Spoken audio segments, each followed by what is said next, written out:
This little segment, the anatomy of a stitch-up.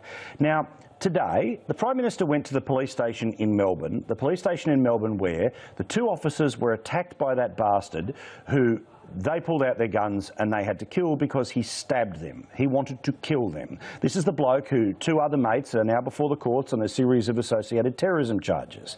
The Prime Minister went today to that police station to thank the people, firstly, for their work in counter-terrorism, and secondly, to welcome them back to the job and say, job well done.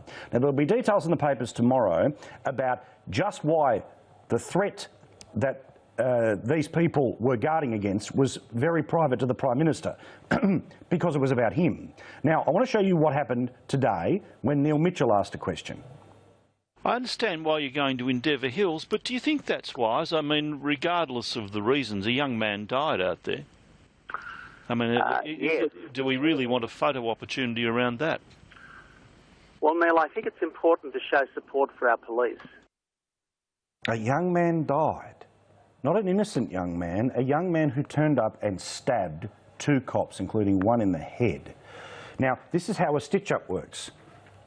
Neil Mitchell asked that question, and then somebody in the Canberra Press Gallery rang a reporter who was asking Sarah Hanson Young, hoping she'd give some sort of fiery quote, and then we're off to the races. Have a look. I'm sorry, just back to Endeavour Hills. I called it a prison, a prison before. It's the police station where a man was shot dead. Two counter-terrorism officers were stabbed last year. Tony Abbott's... so sorry. That's okay. Tony Abbott's made a visit there. Do you think that's in good taste, poor taste? Oh, look, I'm not going to make judgments on what the Prime Minister thinks is appropriate in terms of what he does with his diary. But what I would point out is that we have the Prime Minister continuing to push the fear button.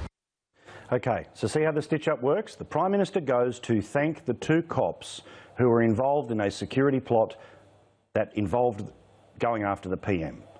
He welcomes two blokes back who were stabbed, one in the head, one in the arm. They shot the bloke who did it. The question is it in good taste to go there? A young man died. And they hoped Sarah Hanson Young would bite, and if they did, it'd be everywhere tonight. Quick break.